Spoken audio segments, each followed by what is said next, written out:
नमस्कार, खोजी खजाना टाइम न्यूज में आपका स्वागत है। आइए नजर डालते हैं आज की खास खबरों पर। हिमालयेश्वर धाम पर चल रही भागवत कथा के 5वें दिन पंडित लोकेश त्रिवेदी ने श्रद्धालुओं को भागवत कथा श्रवण करवाते हुए कहा कि भगवान को मनुष्य काम क्रोध मद लोभ से प्राप्त नहीं कर सकता, क्योंकि मेरे बांके बिहारी को गोपियों ने प्रेम के ही वशीभूत किया है।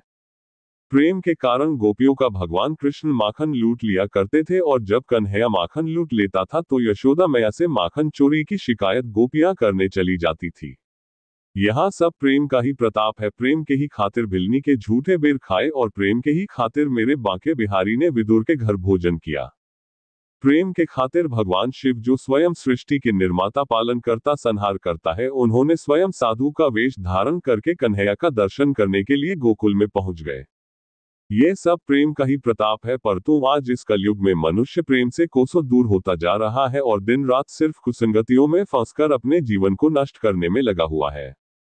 वह कभी नहीं सोचता है कि मुझे परमात्मा ने जीवन अनमोल दिया है, इसका सदुपयोग करूं, क्योंकि कोरोना काल में मनुष्य को धन दौलत काम नहीं आई, सबका सब धरा रह गया। इसलिए भक्तों को चाहिए कि अगर इस कलयुग में उसके जीवन का उद्धार करना है तो अपने जीवन को सार्थक बनाने के लिए 1 घंटा मेरे बांके बिहारी के लिए श्रद्धा और भक्ति के साथ में समय निकाले, तो मेरा कन्हैया उसके कोटि जन्मों का जीवन सफल कर देगा। क्योंकि भूल से छुई हुई अग्नि भी अंगों को जला देती है, उसी प्रकार श्रद्धा और भक्ति से लिया हुआ नाम भी कोटि जन्मों के पापों को क्षीण कर देता है। इसलिए मनुष्य परमात्मा को सिर्फ श्रद्धा और भक्ति प्रेम से ही प्राप्त कर सकता है। पोलायाकला से मनोहर मरेठिया की रिपोर्ट।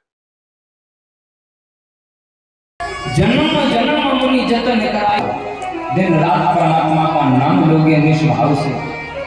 गर्गाचार्य प्रसन्न होकर निकल गए बंधुओं। इसके बाद पश्चात गौचारण की लीला परमात्मा की होती है। गोपाल बने परमात्मा, बड़े हो गए तो